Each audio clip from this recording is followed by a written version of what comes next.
নমস্কার, আমি কৃষ্ণা। বং ইন বের আরেকটি নতুন ভিডিওতে আপনাদের সবাইকে স্বাগত জানাই। আশা করি আপনারা সবাই খুব ভালো আছেন। আজকে ব্যাকইয়ার্ড বিল্ডিং এর কন্টিনিউয়েশন প্রসেসটা আপনাদের দেখাচ্ছি। আমরা এখন আমাদের ব্যাকইয়ার্ড বিল্ডিং এর একদম শেষ পর্যায়ে এসে গেছি।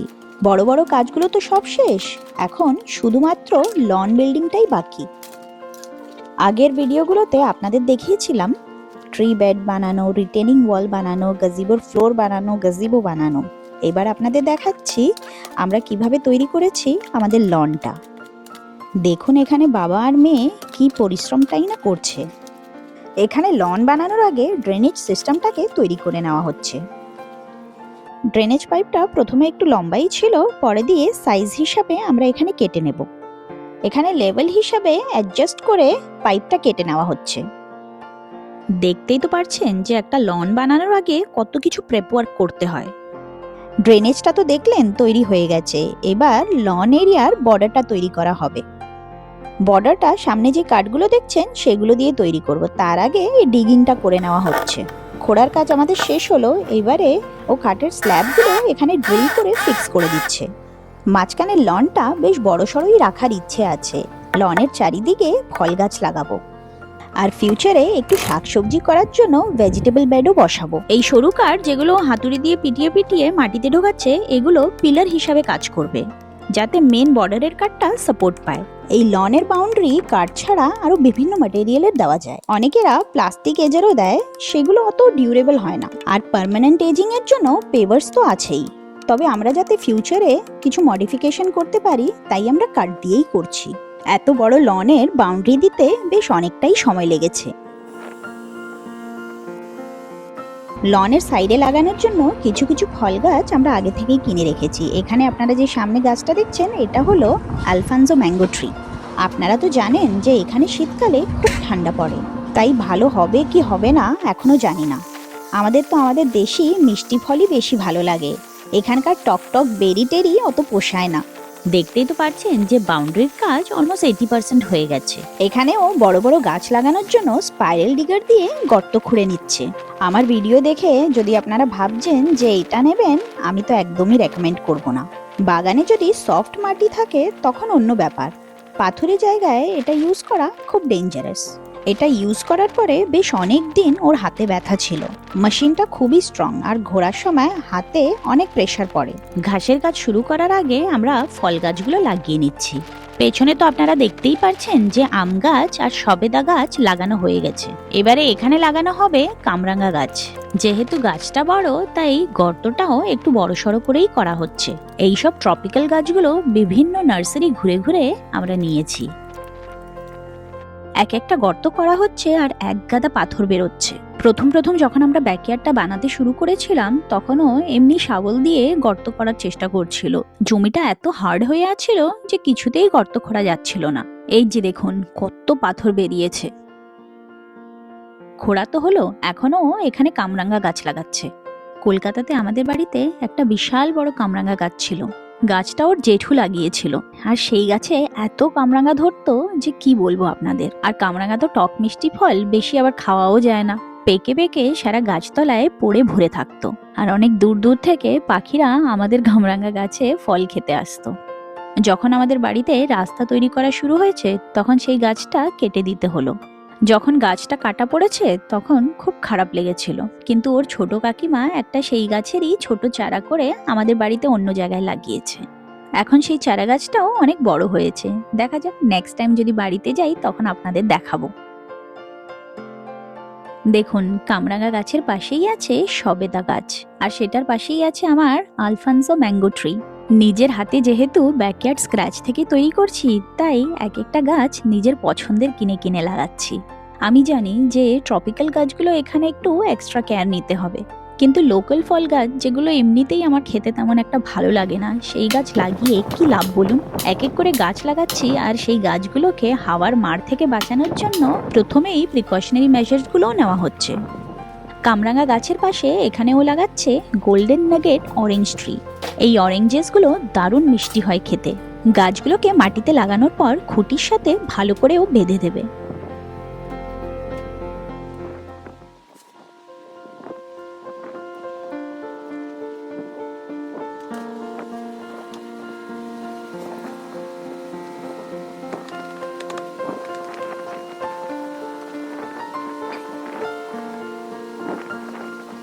এই দিকটাতে তো লাগানো হয়ে গেছে, এখন আমরা অন্য দিকটাতেও লাগাবো। আপাতত দুদিকটাতে চারটে চারটে করে ফল গাছ লাগাচ্ছি। এটাও আরেক জাতের কমলা লেবু গাছ, এটাকে বলে সাতসুমা। নয় নয় করে অনেকগুলোই সিট্রাস গাছ লাগানো হলো। গাছগুলো মাটিতে লাগিয়ে মাটির সাথে সাথে অল্প অল্প সারও মিশিয়ে দিচ্ছে, যাতে শিকড়গুলো তাড়াতাড়ি বাড়ে, গাছটা যেন স্ট্রং হয়ে বাড়ে। অ্যাকচুয়ালি পটে তো অনেক দিন ছিল, আর পটের মাটিতে তেমন একটা সার ফারও থাকে না। ফল গাছগুলো লাগানো হয়ে গেছে, এইবার লনের কাজটা শুরু করা যাক। দেখুন অবস্থা, ও রেক দিয়ে টানছে আর শুধু পাথরই বেরোচ্ছে, মাটিই তো নেই। এত বড় লনে ঘাস করতে হলে না জানে ক অবস্থা এখানে মাটি ফেলতে হবে। যাই হোক, এখানে তো তেমন একটা খোঁড়াখুড়ি করা হবে না, জাস্ট উপরের সারফেস থেকে পাথরগুলো বের করে লেভেল করে দিচ্ছে। পাথর সরানো হয়ে গেছে, এবারে ও এখানে কম্প্যাক্টর চালাচ্ছে, যাতে গ্রাউন্ডটা এক লেভেল সমান হয়ে যায়। গ্রাউন্ডটা যদি এক লেভেল না হয়, তখন এক জায়গায় মাটি বেশি ফেলতে হবে, এক জায়গায় আবার কম ফেলতে হবে, তখন ভালো লাগবে না। আজকের ওয়েদারটাও ব্যাকইয়ার্ডে কাজ করার জন্য একদম পারফেক্ট। দেখুন একটু একটু হাওয়া দিচ্ছে, বেশ ভালোই ওয়েদার আছে। দেখতে দেখতে কম্প্যাক্টিংটাও হয়ে গেল। এক একটা প্রসেস আপনাদের ফাস্ট ফরওয়ার্ড করে দেখাচ্ছি, না হলে ভিডিওটা অনেক লম্বা হয়ে যাবে। কম্প্যাক্টিং হয়ে যাওয়ার পর ও পুরো লনটাতে টার্প বিছাচ্ছে। দেখুন এখানে আমার মিষ্টু রানীও ওর পাপাকে হেল্প করছে। ব্যাকইয়ার্ডে বাবা একা একা এত কাজ করছে, কিন্তু আমাদের ইভু বাবুকে খুঁজে পাওয়া যায় না। প্রথম প্রথম যখন ব্যাকইয়ার্ডের কাজ শুরু হয়েছে তখন খুব এন্থু ছিল, এখন বেচারা বোর হয়ে গেছে। অ্যাকচুয়ালি টার্পটা লনে না লাগালেও চলে, কিন্তু জাস্ট এক্সট্রা মেজার নিলাম যাতে উইড ফিড না গ্রো করে। এক আধটা এদিক ওদিক আগাছা হলে সেগুলো তো হাত দিয়ে তুলে নেব। টার্পের রোলটা বিছিয়ে নেলস দিয়ে সিকিউর করা হচ্ছে। পুরো লনে টার্প বিছাতেও বেশ অনেকটাই সময় লেগেছে, আর নেলসগুলো সঙ্গে সঙ্গে না লাগালে তো দেখতেই পাচ্ছেন টার্প এদিক ওদিক উড়ে যাচ্ছে।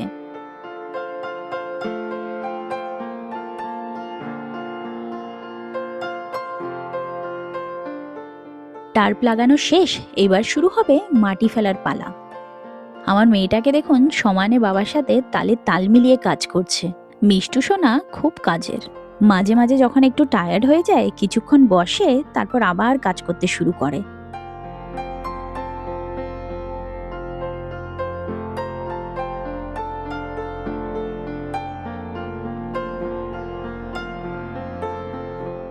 কয়েকটা বস্তা মাটি ফেলার পরে ওইখানে সঙ্গে সঙ্গে জলের স্প্রে করে দিচ্ছে। জলটা যদি না স্প্রে করা হয় তখন কম্পোস্ট হাওয়াতে এদিক ওদিক উড়ে যাচ্ছে। আর এনিওয়েজ, ঘাসের বীজ ফেলার আগে মাটি তো ময়েস্ট রাখতেই হবে। লনটা শুরু করার আগে আমরা আগে দোনামোনা করছিলাম যে সড বিছাবো না ঘাসের বীজ ফেলবো। আমাদের কয়েকজন ফ্রেন্ড আবার আমাদেরকে সাজেস্টও করছিল যে সড এনে সড বিছিয়ে দিলে বেশি ইজি হবে। এখানে সড আবার স্কোয়ার ফিট মেপে বিক্রি হয়। এত বড় লনে সড বেছানো, it was getting very expensive. At last আমরা অনেক ভাবনা চিন্তা করে ডিসাইড করলাম যে we will go with the seeds. যদি এটা ফেল হয় তখন সড তো আছেই। আগের ভিডিওতে তো আপনাদের দেখিয়েছি ল্যান্ডস্কেপিং এর আমরা মোটামুটি র ম্যাটেরিয়ালগুলো হোলসেলের দোকান থেকে এনেছি। এখানে যে কম্পোস্ট ফেলা হচ্ছে সেটা তো পুরনো ভিডিওতে দেখেছেন, পুরো ট্রাক ভর্তি করে আমাদের বাড়িতে ডেলিভার করা হয়েছিল।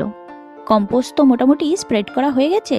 এবার এই ব্যাগসগুলো যেগুলো দেখছেন এগুলো হচ্ছে কাউ ম্যানুর, শুদ্ধ ভাষাতে যেটাকে বলে গোবর সার। সারফার দিয়ে ঘাসের বীজ ফেললে আশা করি ঘাস তাড়াতাড়ি উঠবে। আগে সব ব্যাগসগুলো কাটে করে এনে ওইখানে রেখে দিচ্ছে, তারপর এক একটা কেটে কেটে ঢালতে সুবিধা হবে।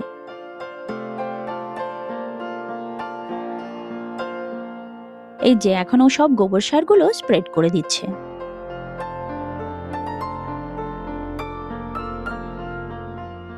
সব গোবর সারের বস্তাগুলো ঢালা হয়ে গেছে, এবারও সারা লনে ইভেনলি স্প্রেড করে দিচ্ছে। আপনারা তো আমাদের এই ব্যাকইয়ার্ড বিল্ডিং এর জার্নিতে সঙ্গে ছিলেন। এই ব্যাকইয়ার্ডটা কি ছিল সেটা তো আপনারা জানেনই, ফাঁকা মাঠ থেকে এত দূর আসা। সত্যি বলতে হার্ডওয়ার্ক তো প্রচন্ড করতে হয়েছে, কিন্তু রেজাল্টটা দেখলে মনে হয় কষ্ট করাটা সার্থক হলো। পুরোটা লন ভরতে মোটামুটি 100টার মতন ব্যাগ লেগেছে।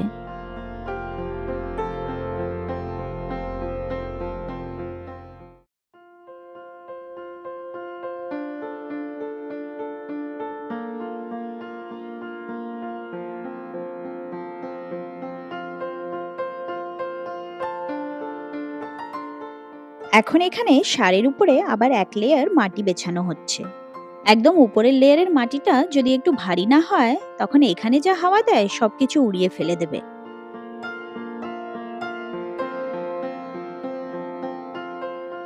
এই পুরো মাটির লেয়ারটা বেছানোর পর আবার কম্প্যাক্টর মারতে হয়েছে জমিটাকে সমান করার জন্য।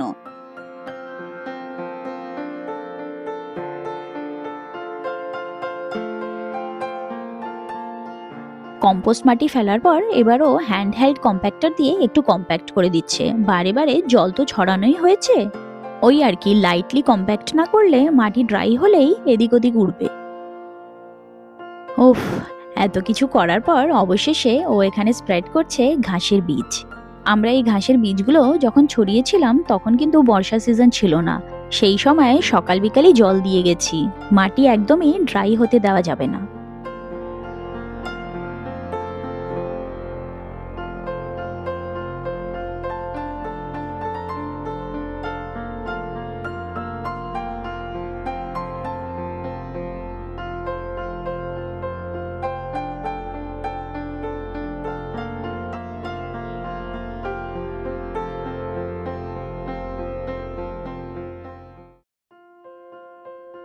একদিকটাতে বীজ ছড়ানো হয়ে গেছে, এবার ঘাসের বীজের উপরে ও হালকা মাটির লেয়ার দিয়ে দিচ্ছে। এইভাবে ঘাসের বীজগুলো যদি না কভার করা হয়, পাখি এসে অনেক সময় বীজগুলো খেয়ে যায়।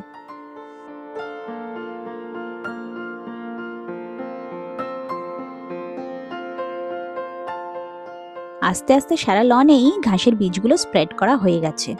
এবার আমাদের পেশেন্টলি ওয়েটিং টাইম শুরু। আমরা কিন্তু এখানে খুব ভালো কোয়ালিটির ঘাসের বীজ ফেলেছি।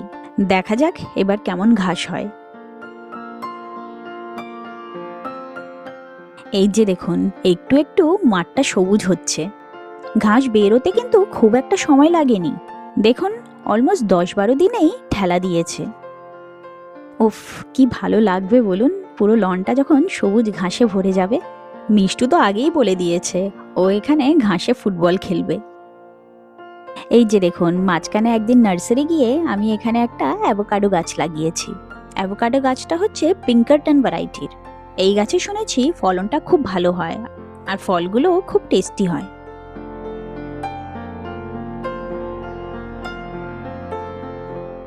লনের পিছনে ওর যা খাটুনি হচ্ছে সেটা তো আপনারা দেখতেই পারছেন। আমরা দুজন বারে বারে যখনই সময় পাই তখনই গিয়ে লনে জল দিয়ে যাচ্ছি। দেখুন আগের থেকে কতটা সবুজ হয়ে গেছে। যাক, একটা অনেক বড় চিন্তা মাথা থেকে গেল। ভাবছিলাম আদৌ ভালো হবে কি হবে না কে জানে।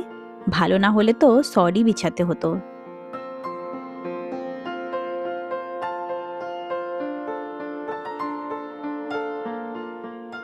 বাহ, দেখুন 1 মাসে লনটা কত ভরে গেছে।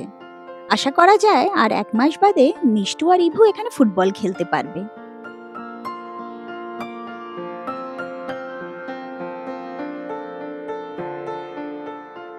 এইভাবে একটু একটু করে তৈরি করলাম আমরা আমাদের লন। দেখতেই তো পারছেন এটা কিন্তু একদিনের কাজ না। এই আজকের একটা ভিডিওর জন্য কন্টেন্ট বানাতে অলমোস্ট 2 মাস মতন সময় লেগেছে। আশা করি আমাদের এই এফর্টটা আপনাদের ভালো লেগেছে। তাহলে আজকের জন্য এইটুকুই থাক। ভিডিওটা যদি আপনাদের ভালো লেগে থাকে প্লিজ আমার চ্যানেলকে সাবস্ক্রাইব করবেন আর এই ভিডিওতে লাইক আর কমেন্ট করতে ভুলবেন না। আবার আপনাদের সাথে দেখা হবে আরেকটা নতুন ভিডিওতে। আপনারা সবাই খুব ভালো থাকবেন, সুস্থ থাকবেন। ধন্যবাদ।